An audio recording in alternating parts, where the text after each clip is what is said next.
Hi, everyone. Welcome to our webinar today. This webinar is being presented by Clean Energy Group. Today's topic is DOE's Regional Hydrogen Hubs, Climate Solution or Climate Disaster. We have a number of excellent speakers lined up with us today. We'll pass it over to them shortly. Before we do, I'd like to go over a few very quick webinar logistics. If you would like to minimize your webinar console so that you can view your presentation full screen, you can do that by clicking on the orange arrow that you see circled here. And you can also click on that to expand your webinar console. One thing you might like to do with that webinar console is to type in your questions and comments. We will be saving time at the end of our presentations for a Q&A with the audience. We'll get to as many questions as we can. We've got a lot of people registered, so please type those questions in when you think of them, and we'll get to as many as we can. In a final note, we will be recording today's webinar, and we'll post a copy of that recording on our website, cleanegroup.org/webinars, and we'll also send that out to you via a follow-up email. So with that, I am very happy to now pass it over to my colleague, Abbe Ramanan. Abbe is a project director here at Clean Energy Group, and she will get us started today. Great, thanks Sam, and thanks everyone for joining us this afternoon. Before we kick things off, just to provide a little bit of background, if you're unfamiliar with Clean Energy Group is a national nonprofit, and we work at the forefront of clean energy innovation to enable a just clean energy transition to address the climate crisis. We provide innovative technical, economic, and policy solutions to advance affordable and reliable clean energy for all. Next slide. So this webinar is part of our Hydrogen Information and Public Education project. We like to call it HYPE. HYPE aims to equip communities, advocates, regulators, and policymakers with the unbiased information they need to critically evaluate hydrogen proposals that might impact their communities. For fact sheets, blogs, comments, and other resources and tools on hydrogen, I highly encourage you to check out our website, which you can see linked down below. This webinar recording will also be available there. So with that, I'd like to introduce our speakers today. So in addition to myself, we have Amanda McKay from the Pipeline Safety Trust, David Schlissel from the Institute for Energy Economics and Financial Analysis, and Anika Juhn, also from IEEFA.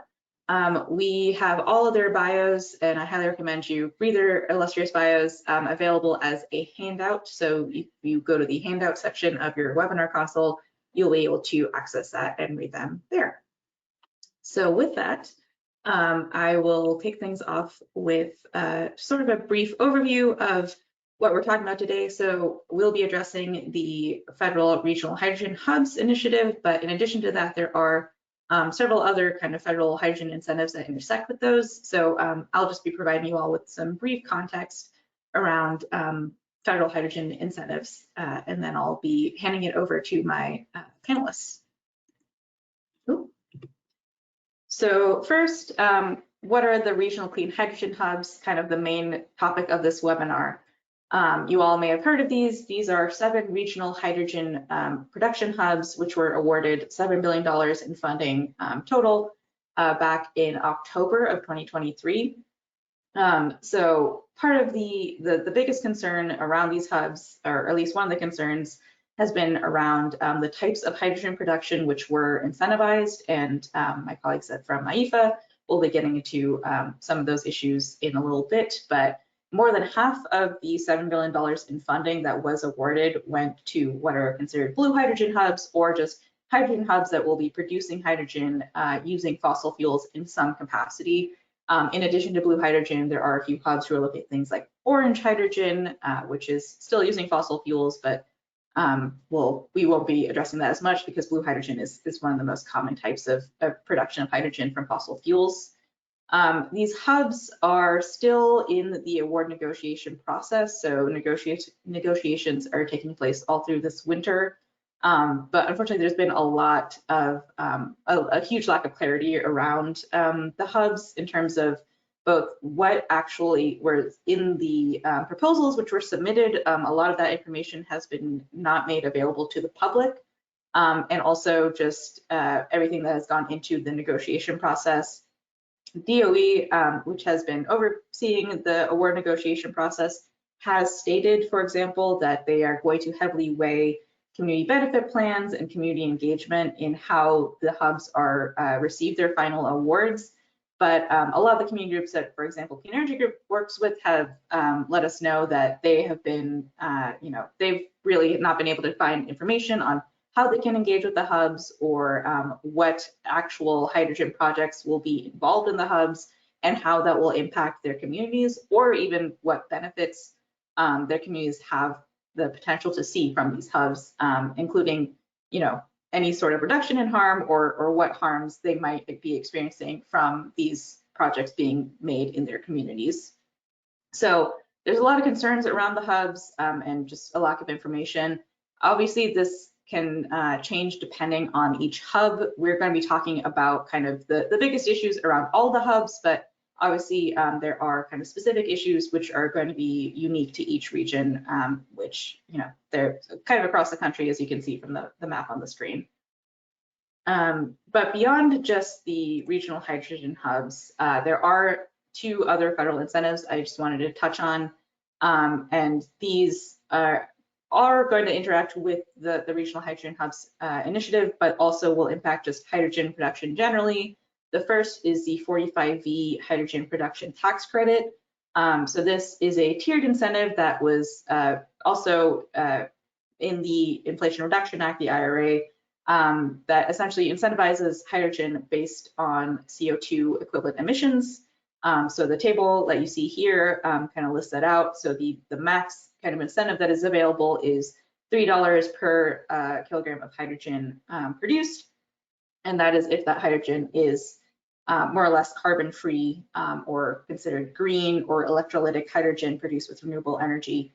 The 45V guidance, the draft guidance for this, was just recently released by Treasury. A lot of you might be familiar with that since it was just released a few weeks ago, and there's been a lot of kind of pushback around the requirements for achieving that highest tier $3 incentive. But overall, in addition to that $3 incentive, there are also incentives available for more carbon intensive hydrogen or blue hydrogen.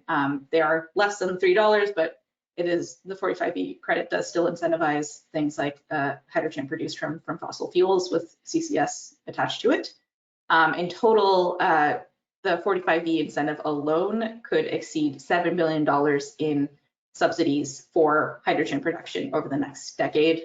So while the regional hydrogen hubs, $7 billion in funding for hydrogen, including $4.5 billion in funding for blue hydrogen, are going to be very impactful. They honestly are eclipsed by these production tax credits, which is why we want to make sure that we touched on them as well. In addition to the 45V hydrogen production tax credit, there is the 45Q carbon capture production tax credit. And so this can interact with hydrogen because, as I mentioned, blue hydrogen is hydrogen produced from fossil fuels with carbon capture and storage technology attached to the process to capture the carbon emissions that are associated with that blue hydrogen production. And because the hydrogen production tax credit, 45V, does have a lesser incentive for more carbon intensive hydrogen, it is likely that a lot of blue hydrogen projects will be taking advantage of the 45Q tax credit, which I'm seeing there is a typo on here that I meant to correct, apologies. But sequestered carbon under this tax credit is eligible for up to an $85 per ton credit, not $50. So apologies for that typo there. But this tax credit, again, has a lot of incentives for hydrogen produced from fossil fuels, and is likely that a lot of blue hydrogen projects, because projects can only take advantage of one or the other, so they can only do 45V or 45Q, it is likely that a lot of blue hydrogen projects in particular will be applying for 45Q, which is why we're, again, wanted to make sure we touched on that. So that's kind of a general overview of a lot of the incentives that are available, and we'll a lot of those harms and will get touched on later on in the webinar. But in addition to that, some things that we won't really talk about in this webinar necessarily, but that are also additional harms that we are concerned about with these hubs. One is around water intensity. So hydrogen that is carbon free but is produced through electrolysis powered by renewable energy. Electrolysis is a very water intensive production method. It uses about 2 tons of purified water to 1 ton of hydrogen produced. Because that water has to be purified, that's why it's such a high ratio of water needed to hydrogen produced. That was particularly concerning to us because some of the hydrogen hubs that are proposing to produce green hydrogen from electrolysis are in areas that are already experiencing water scarcity, like California. So that is just another harm we wanted to flag, that some of these hubs, even if they're not engaging in blue hydrogen production, do still have the potential for harm. And the other big thing is NOx emissions. So while a lot of the hubs are mostly focused on hydrogen production methods, there are also a lot of harms associated with end uses, and that's kind of some of the harms that you see on this graphic here. That's part of what that gets to. So one of those is when hydrogen is combusted, such as for power generation in a power plant, it produces about 6 times as much of the harmful air pollutant nitrogen oxide as natural gas. So that was, again, something that was really concerning to us, particularly because a lot of the hydrogen hubs that are proposed in kind of areas that we would consider environmental justice communities, or communities that have already been dealing with NOx pollution from existing fossil fuel infrastructure.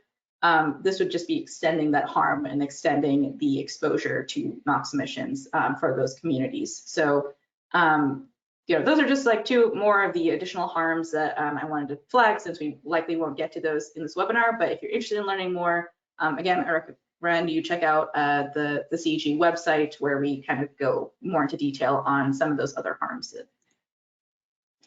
So that was a lot of bad news, and unfortunately some of this will be a lot of bad news for a lot of you. But one thing I did want to flag is that if you're interested in engaging or pushing back on some of these issues at the federal level, each of the hydrogen hubs does have an email address associated with it through DOE. So I've listed those there. And then also the 45B tax credit, as I mentioned, the guidance was very recently released, and they'll be accepting comments on it through February 26th. So if you're interested in pushing back or commenting around either of these kind of federal incentives, that's how you can do it. So with that kind of general overview, I want to hand it over to Amanda to get into hydrogen in pipelines.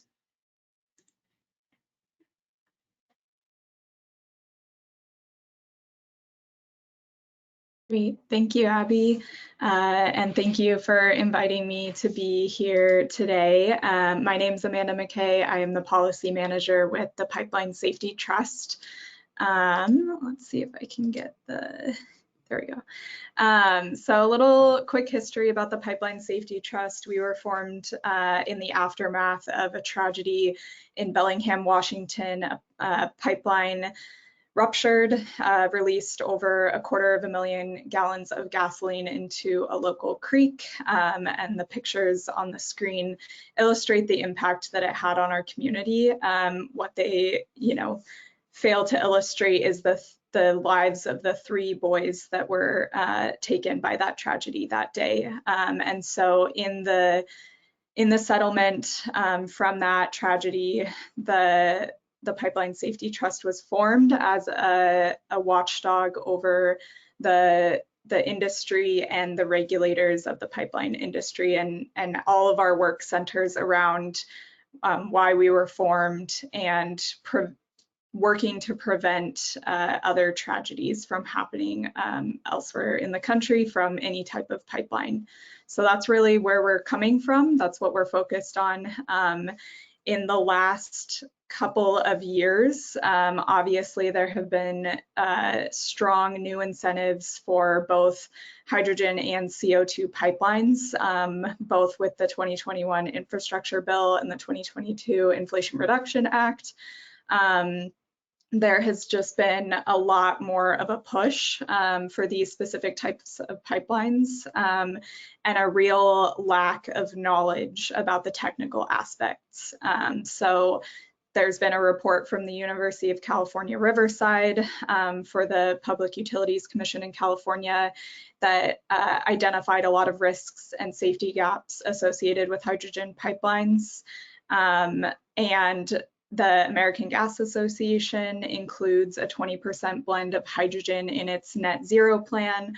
Obviously, we're talking about the hydrogen hubs that have been awarded funding across the country in nearly every region.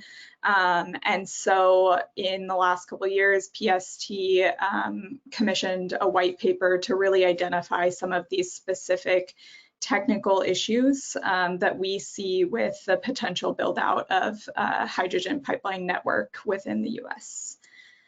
So if you're looking at infrastructure comparatively, we're looking at about 1,500 miles currently of hydrogen pipelines in the US, and that's compared to about 300,000 miles of natural gas transmission pipelines and 2.3 million miles of natural gas distribution lines. So we're really seeing that operators and regulators have very little experience with hydrogen pipelines as compared to natural gas.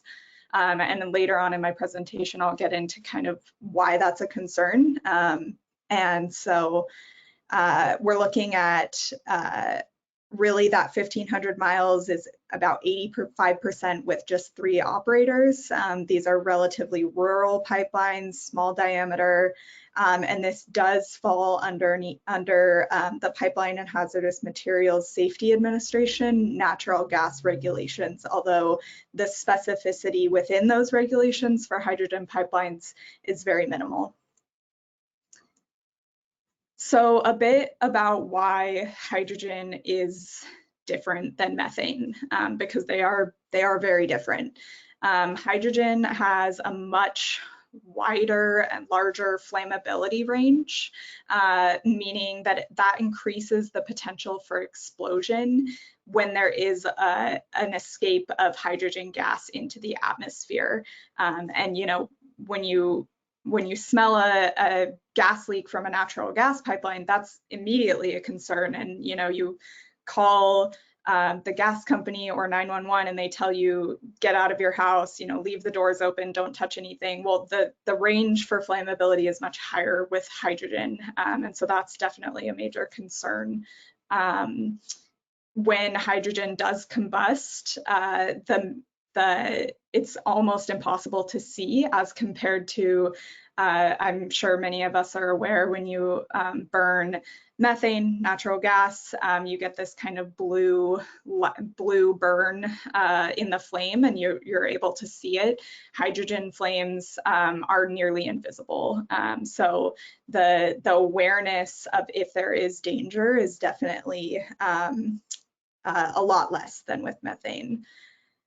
Hydrogen is a much smaller and more slippery molecule than methane. And when we mean slippery, that has to do with its size. So if you're talking about blending hydrogen into a natural gas distribution system that already has a lot of known leaks, a hydrogen molecule is going to be able to find and leak through all of the, you know, most of those known leaks, in addition to maybe some smaller cracks or areas where leaks from methane maybe hadn't happened yet. So leakage is definitely a major concern in the pipeline system as well.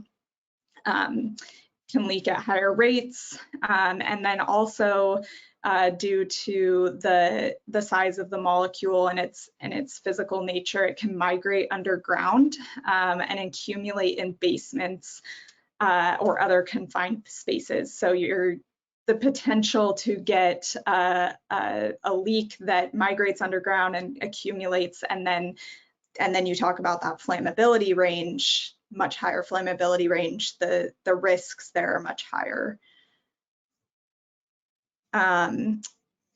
Hydrogen can also cause a lot of integrity issues in both steel and certain polyethylene pipes, leading to embrittlement and cracking. So hydrogen interacts with these materials in a bit of a different way than methane does. And so with that, we expect systems with hydrogen to fail at higher rates if we don't do further research and development to close these knowledge gaps and look at some extensive infrastructure overhauls with the existing infrastructure that we have. And so all of these technical factors really lead to the fact that hydrogen pipelines can be more likely to explode than methane pipelines. The safety risks are just very high. And then when we're talking about some of the climate issues, hydrogen has a lower energy density by volume than methane. It's not a one-to-one mitigation of greenhouse emissions. So if you're looking at a 10% hydrogen blend, you're really only going to see approximately a 3% reduction in greenhouse gases, and that's before even accounting for the almost imminent leakage that would happen. So again, it can leak at higher rates than methane, and this is important because hydrogen is an indirect greenhouse gas with over 30 times the warming power of CO2 in its first 20 years. And so if you're looking at the potential for increased leakage of hydrogen, that you're really looking at the potential to actually erode climate benefits, and it could even potentially contribute to warming.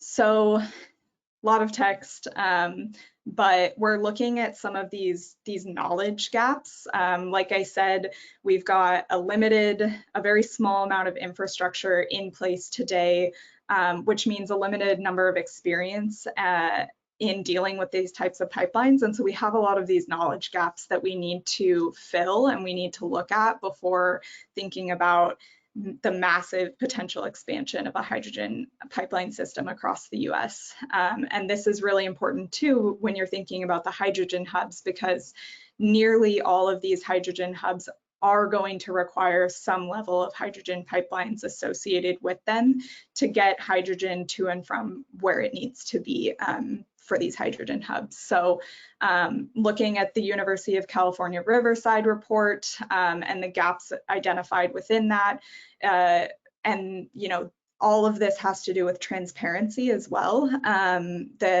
We need to be aware of the gaps, and then also what is being done about that. What are the research and development results that have come out of some of these projects? So further research, especially related to the compatibility of moving hydrogen through steel transmission pipelines, and also further research to confirm the heat release capability and combustion dynamics, both as leaks and ruptures, to really identify the risks associated with moving hydrogen through pipelines. And so as we looked at all of these technical issues that have been identified both by us and others, and then also some of the research and development being proposed and ongoing, we have come up with some of these safety recommendations that we believe will really help make communities safer that either already have a hydrogen pipeline running through them or have the potential to have a hydrogen pipeline running through it. So we believe that gas utilities should not pursue hydrogen blending into their systems. So these are the gas distribution systems. And regulators should prohibit blending of hydrogen into these distribution systems just due to the increased safety risks and also the existing known leakage rate in those distribution systems. A really key component that we believe will increase transparency is that PHMSA, the federal regulator, should be updating reporting requirements to include documentation of any percentage of hydrogen blending into a transportation pipeline. That currently is not required under federal regulations. And so, you know, it's common for communities to find out after the fact that a company is planning to blend hydrogen into the distribution system. And so increasing transparency would do a lot for safety in the long run.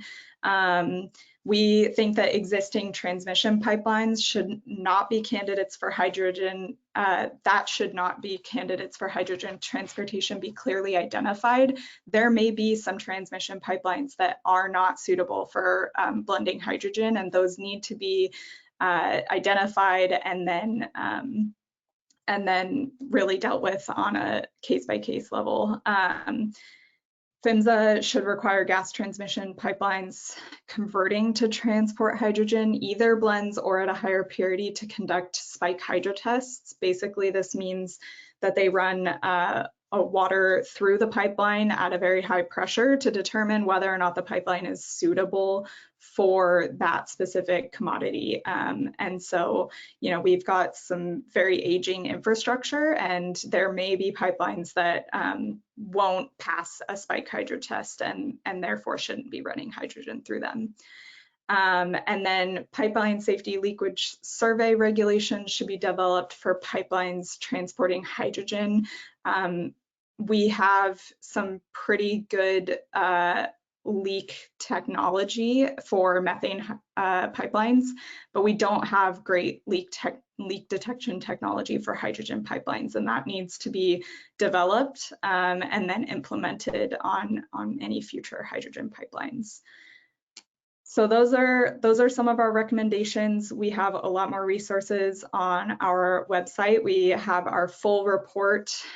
We've got a summary for policymakers, which really is a helpful kind of overview, not just for policymakers, but anyone who's looking to really just sort of get to the meat of our report. The University of California Riverside report that I referenced earlier.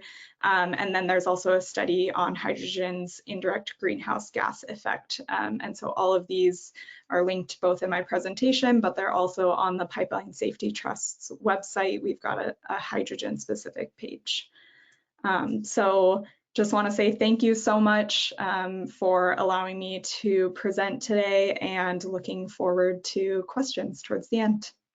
Thank you.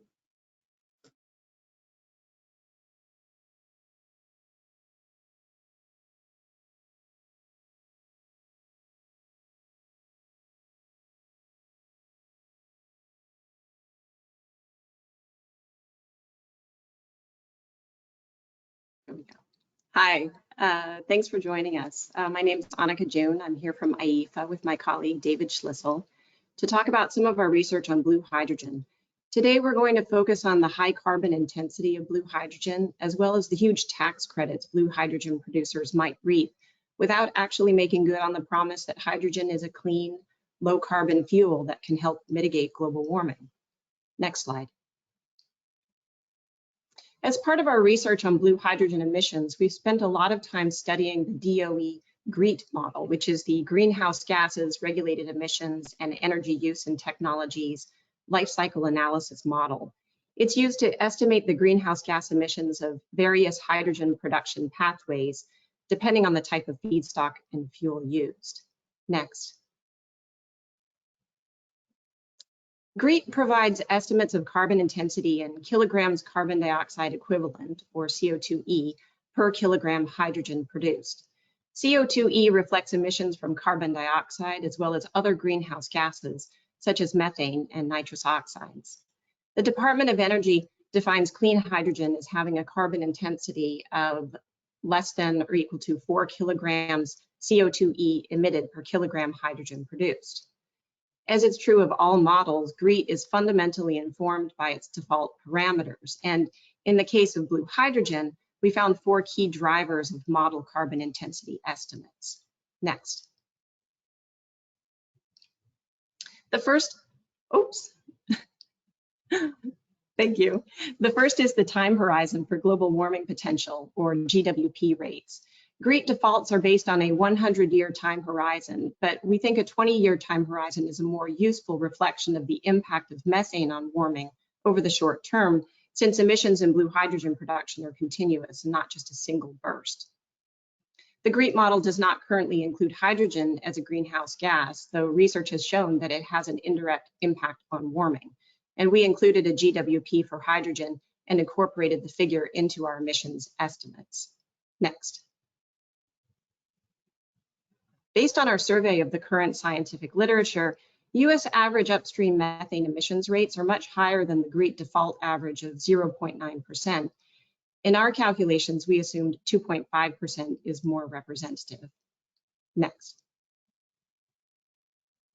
Average carbon capture rates at commercial scale facilities are nowhere near the 96.2% assumed in GREET for steam methane reforming, or 94.5% for autothermal reforming processes of producing hydrogen from methane. Based on research of actual carbon capture rates for commercial scale facilities, we estimated capture rates are more reasonably around 70% or 85%. Next slide. Furthermore, carbon intensity estimates are limited by DOE rules to what is essentially a partial life cycle envelope. This includes greenhouse gas emissions from the natural gas or methane well only to the back gate of the hydrogen production facility, at a point at which the hydrogen is at too low of a pressure to transport outside of the facility. The LCA envelope also includes some emissions related to the management of the CO2 captured. In addition to those life cycle components, we included estimates of emissions related to the compression of hydrogen and leakage during transport. Next slide. With these adjusted assumptions, the low, middle, and high emission scenarios that we arrived at stand in stark contrast to the emissions estimates from the DOE GREET model defaults. This chart highlights the risk that blue hydrogen will be highly polluting when evaluated on a 20-year global warming time horizon. And this will be the case unless facilities are fed by natural gas supply that has emissions below 1%. They have carbon capture systems that are able to capture 95% or more of the CO2 emitted from both the methane fuel and the feedstock year in and year out, and that they use the hydrogen on site without incurring additional emissions in the compression and transport of that hydrogen to off-takers. If all of these conditions are met, the GREET default values shown here will reflect the carbon intensity of the blue hydrogen. But this is a scenario that's difficult to meet or beat for any facility, and much less all of those facilities that are proposed, whether they're part of a DOE-funded hydrogen hub or not. But if these conditions are not met, blue hydrogen would contribute to global warming rather than help address the crisis. And that's even assuming that it achieves fairly high carbon capture rates. When we began our deep dive into blue hydrogen last year, we focused on emissions. We assumed that the key to success and financial returns for blue hydrogen was directly related to how clean or low carbon it could be. And once we determined that blue hydrogen could barely meet the clean standards, even given DOE's optimistic assumptions, we wondered what was driving continued interest in and support of blue hydrogen. Next slide. We think carbon capture is the key to blue hydrogen financial viability. Next. As Abbe discussed earlier, there are a few buckets of funding for hydrogen production facilities. First, there's that $7 billion in hydrogen hub project funding announced last fall, and it's in the form of DOE grants that are issued to applicants after certain criteria are met and other milestones are reached. There are also the tax credits. The 45V is a credit that's awarded based on the amount of hydrogen produced, and the value of that credit increases according to a schedule of how clean the hydrogen is. And there's no credit issued under 45V for hydrogen that has a life cycle carbon intensity above the clean standard of 4 kilograms CO2e per kilogram hydrogen. Guidance released in late December by the Department of Treasury outlines the methods by which the credit will be calculated. The current version of the rules indicates that the amount of the credit is calculated using a special version of the GREET model, in which the producer would enter information about the hydrogen produced at their facility. All upstream parameters that could vary substantially between regions are fixed, including methane emissions rates and the emissions profile of the electricity mix. So given this approach, 45V is effectively focused on emissions at the plant only. Using the favorable assumptions in the GREET model, some blue hydrogen could qualify for 45V, but it would require very high sustained carbon capture rates over the course of a year, which hasn't been demonstrated in commercial scale operations. 45Q, targeting carbon capture, is a different story. By capturing CO2, producers can access large subsidies while producing hydrogen that may be cleaner than unabated gray hydrogen, but exceeds the clean standards by several times. 45Q is a credit that can also be a direct pay credit for the first 5 years if tax liability is below zero. And transferability of the credit could also make it easier for companies to finance their projects. Currently, companies will be able to benefit from 45Q credit for 12 years. And as Abbe mentioned, production facilities cannot benefit from both 45V and 45Q. Next slide. This chart compares the size of 45Q and 45V credits, depending on the carbon intensity of the hydrogen produced. The horizontal axis shows carbon intensity, with the clean hydrogen standard of 4 kilograms CO2e per kilogram hydrogen or less, shown in the green box. The vertical axis shows the credit value in terms of dollars per kilogram hydrogen produced. Under 45V, clean hydrogen projects could qualify for various tiers of credits, as shown by the stepped green lines. The orange line shows estimated credit value per kilogram blue hydrogen produced. The value of the credits falls as carbon intensity increases. Blue hydrogen projects would not qualify under 45V unless they achieved those very high sustained carbon capture rates. And at those capture rates, the 45Q credits would actually even be larger. And even when CO2 capture rates are much lower than promised, and the hydrogen is far dirtier than the clean standard, the return for capturing CO2 is actually comparable on a per kilogram hydrogen basis to projects that are meeting or exceeding the clean standard. Capture rates could be as low as 70% at the production facility, and blue hydrogen would receive credits under 45Q that are comparable to producing clean hydrogen with a carbon intensity between 2.5 and 4. But instead, this blue hydrogen would have a carbon intensity of 6, which is less than unabated gray hydrogen, but it certainly doesn't meet the definition of clean. Whereas the 45V credit does not apply if carbon intensity is above 4, the 45Q could apply even as carbon intensities reach into double digits. Since a facility cannot benefit from both 45Q and 45V, there's no incentive for methane-based hydrogen production to even reach for those sky-high carbon capture rates that would result in hydrogen that meets the clean standard and qualifies for the 45V credit. Next slide.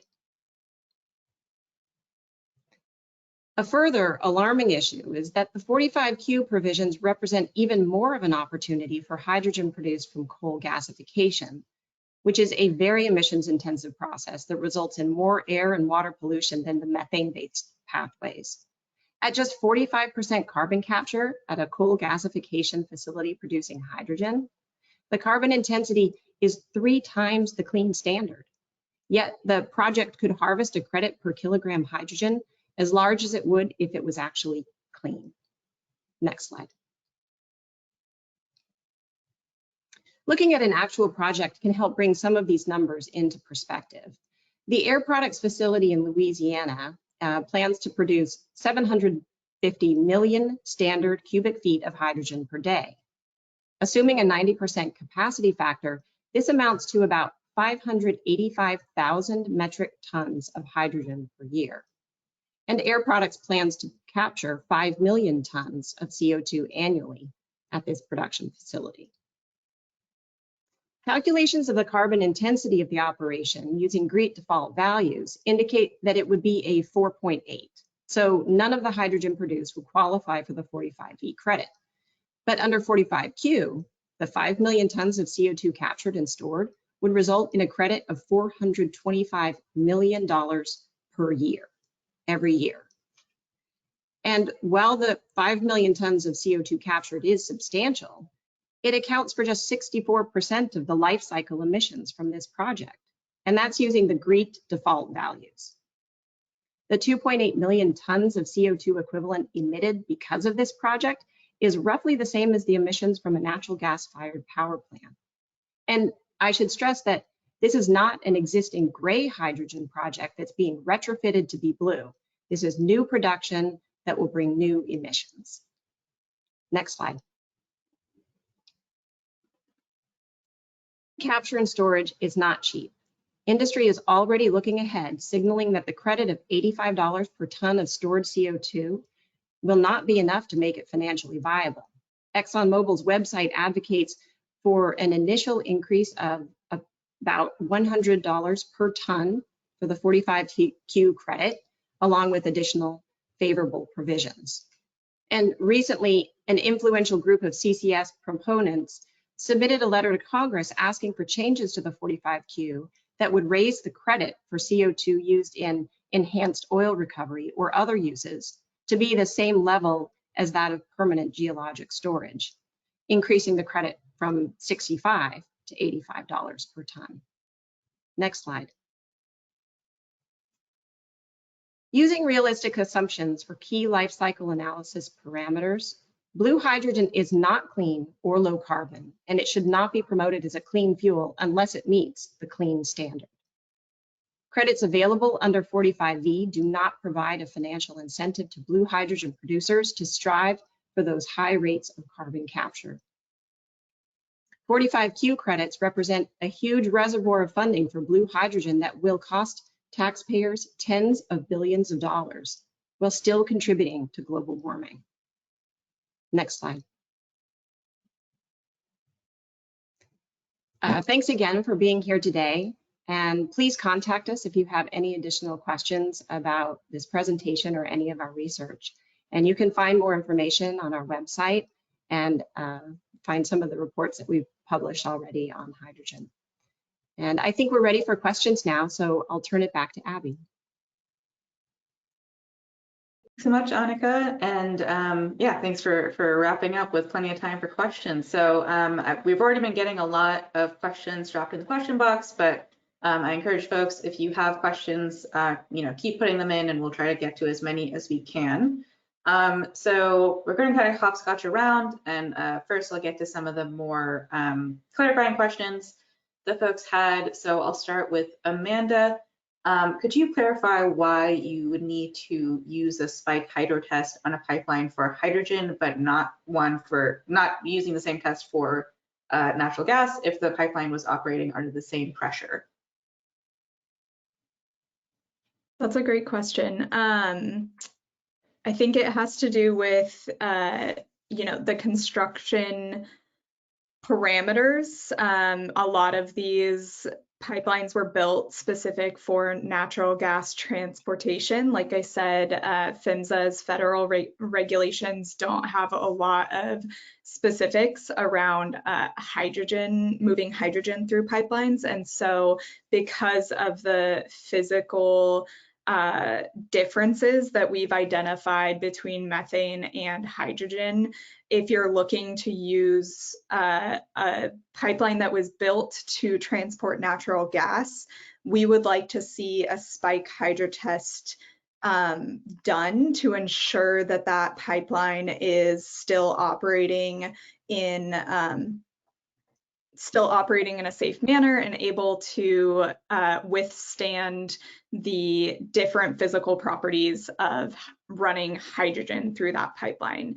And we also, we have advocated for spike hydro testing in other instances as well. And it's just a really great way to ensure that a pipeline is ready to change any sort of operations within that pipeline, because a lot of the time tests like this aren't done very often, and infrastructure ages, and there's a lot of really old infrastructure in our country today, and so using a spike hydro test would just be a way to ensure that that pipeline is ready to change its operation potentially to hydrogen.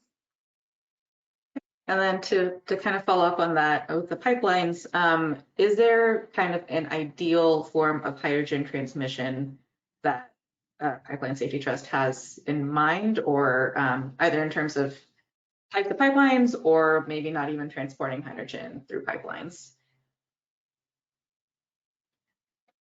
I think, is that asking like, are there instances where we would say that hydrogen is okay to run through pipelines? Is that sort of the question? Yeah, kind of your ideal recommendation for how hydrogen could be transported or distributed. Sure. You know, we don't necessarily take a position on like whether hydrogen should be transported through pipelines. We, in the future see that it's a definite possibility that the build out is, might happen. And so if the research and development is conducted and in a transparent way so that we can really see the results and ensure that these pipelines are safe to move hydrogen. I think that we've considered that maybe in some of those harder to abate sectors where the pipelines are further away from people and in a more industrial setting where the risk is a bit lower, that might be a possibility for the future. But like I said in my presentation, we really have a lot of reservations about moving hydrogen through distribution systems into people's homes, into people's communities, just due to the physical nature and the safety risks. Great, thanks. All right, so more clarifying questions this time for Anika. Anika, you mentioned that it's difficult to access reliable methane emissions rates from existing pipeline infrastructure. And you mentioned that the 0.9 rate is too low and 2.5 is more reasonable. Could you just share where you got those sources for those values and yeah, just what you recommend for sources on that? Absolutely. So last year, David and I released a report on blue hydrogen. It's available on IEEFA's website. And we've got a chart in there, a supporting chart that shows, based on our survey of current publications and studies of natural gas system leakages in the United States, estimates for national leakage figures and we looked at regional leakage figures. There's a lot of difference, like in the Permian Basin. Some studies have found leakage rates up to 9.4%, so quite a bit higher than the 0.09% that GREET is using as an estimate. So we've got a chart and detailed information in that report, and people can access that and find out all of the details there. Did you want to add anything on that, David? No, excuse me. No, I think you got it. We looked at a wide range of scientific studies done by either airplane or now satellite surveys. The technology is, I think Amanda mentioned, the technology for detecting methane leakage is has developed and is continuing to develop. But the 0.9% is just ridiculous considering what's happening in the real world in the United States. Great. And then kind of related for both Anika and David again, can you share just what GREET model you all used in that analysis for your report? And if you have any thoughts on the white paper Argonne National Labs released around their GREET model modifications around 45V? Question. For all of the research that we did for the blue hydrogen report, as well as, that was the data that I presented there for our estimates was based on our findings from that report. And that was based on the GREET 2022_Rev1. So that was the version released in March. Yes, so good question about the 45V GREET version.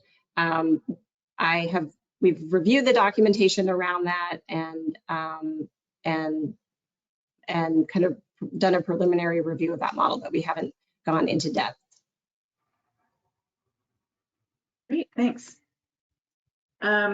So getting into more on the tax credits, do you all have any sense of why kind of existing gray hydrogen facilities would be willing to install CCS because of that additional cost premium? You know, if there's any kind of combination of tax credits that is making it more feasible for them? And are there any kind of forecasts on how 45Q will incentivize shifting over to blue hydrogen in the future that you all used? There are 3 or so hydrogen production facilities in the world, maybe more, 3 to 10. Some of them are pretty small and pretty old. It's unclear whether shifting them to blue hydrogen or rebuilding them essentially is going to make enough money for the owners. 45Q is a real cash gift. It's not a Christmas stocking. It's a Christmas 18-wheel truck backing up into oil and gas companies' homes. There's a lot of money in there, and they don't have any carbon capture target that they have to meet. They merely have to show that it is designed to capture, I think it's like 70%, something like that, of the CO2, but that doesn't mean a facility has to capture that much. They get money even if they only capture 30%. So it's a real cash cow.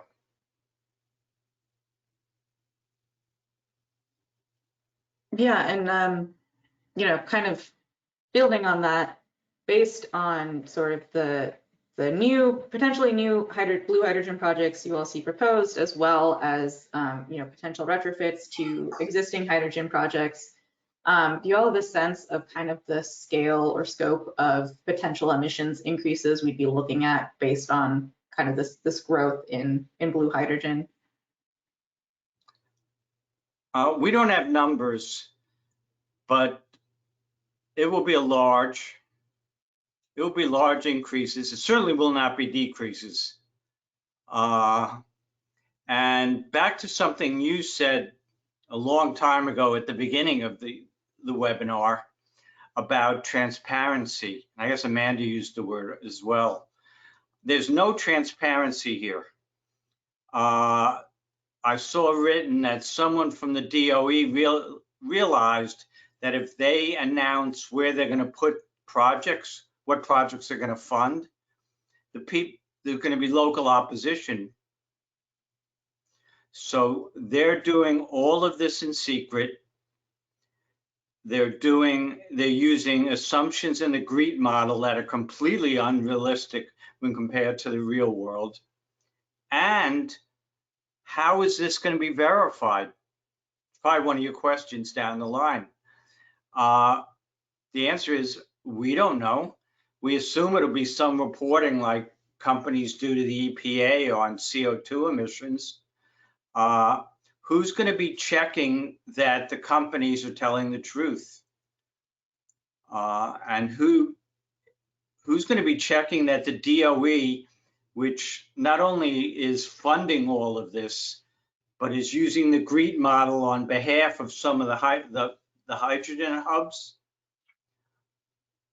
they're also going to be the ones, we believe, verifying whether the hubs or projects meet the clean standard. So it's the fox guarding the hen house, isn't that the saying?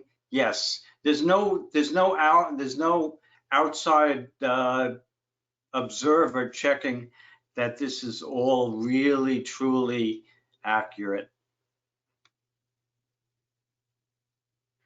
Great. Well, and now to kind of shift the conversation in maybe a more potentially positive direction, what do you all, this is a question for all of you, what do you see as the most effective points of intervention for all of this?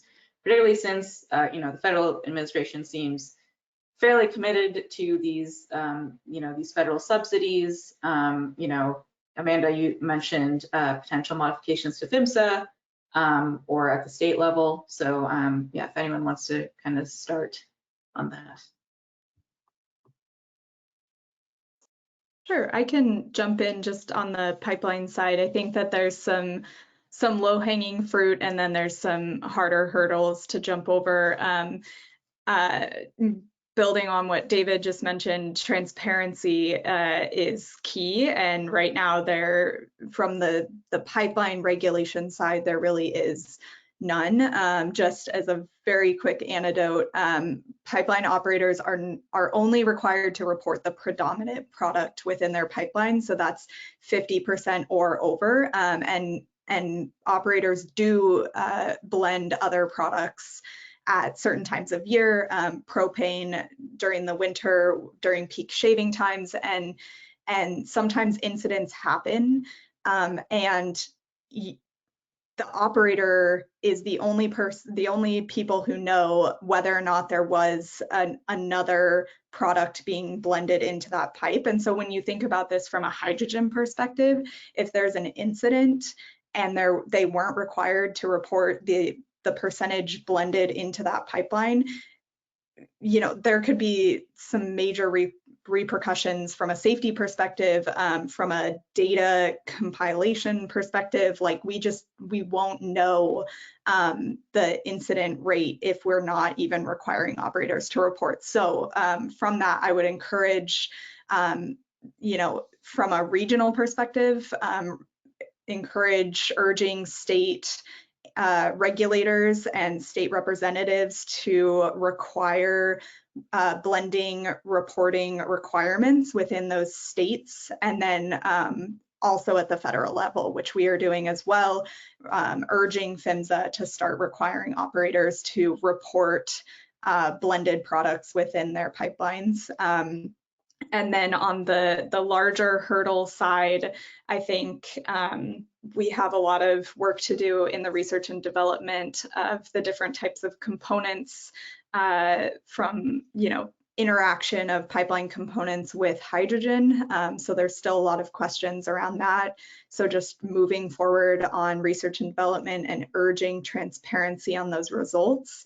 And then also just making sure that communities that are potential areas for blending projects or pure hydrogen pipeline projects are aware of those projects, aware of the risks, and that there is transparency between everyone, the public, the operator, the regulator at all levels of the project. So I would say those are kind of the main points to kind of focus on in the next while. And Anika and David, any thoughts? Yeah, I'll go next and give you the last word, David. So from a standpoint of just understanding, just getting a more realistic picture of whether or not blue hydrogen is this clean solution, some sort of climate solution.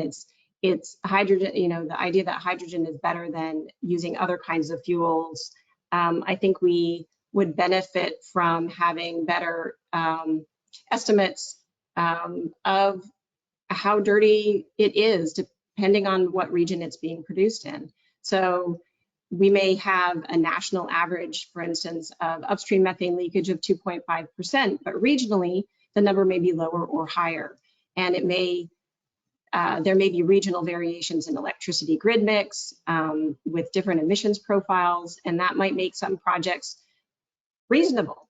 It might allow them to meet a clean standard, and in other places it might not. And so I think something on my wish list would be some kind of an update to the GREET model and use of that model in a way that's region specific, with region specific data rather than national averages for some of those key parameters.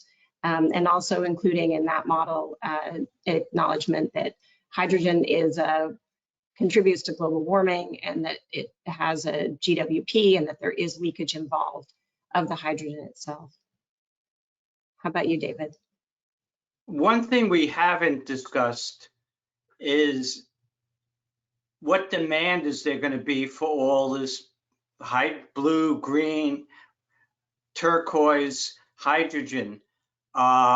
Each of the countries that I've looked at, well, actually the EU, Canada, the US are expecting massive increases in demand. Where is this going to come from? I read recently that there are over 49 studies in the UK showing that you shouldn't use hydrogen for home heating. We've been looking at the claim that hydrogen will be used for transportation, and we don't believe that the demand is going to be there. Electric cars are a better option. Electric trucks are a better option as well. So I think that the hopes of the oil and gas industry and their allies will eventually run into a stone wall of reality that there's not enough demand for all these projects that we're going to pay to build. We, meaning the four of us and anyone listening who's an American taxpayer. But we'll have to see how it plays out over time. Great. Well, thank you all so much. I know we're already slightly over time, so apologies. I know there's a ton of questions we didn't get to, but you know, hopefully we'll be sharing the slides and the recording of this afterwards. And you're welcome to reach out if there's anything in particular you really wanted to hear from any of our speakers. And so again, want to thank everyone for joining us, and I want to thank our amazing panelists. These are some of the upcoming webinars from CEG that you know, I also highly recommend you attend, and hope everyone has a great rest of their day. Thank you all so much.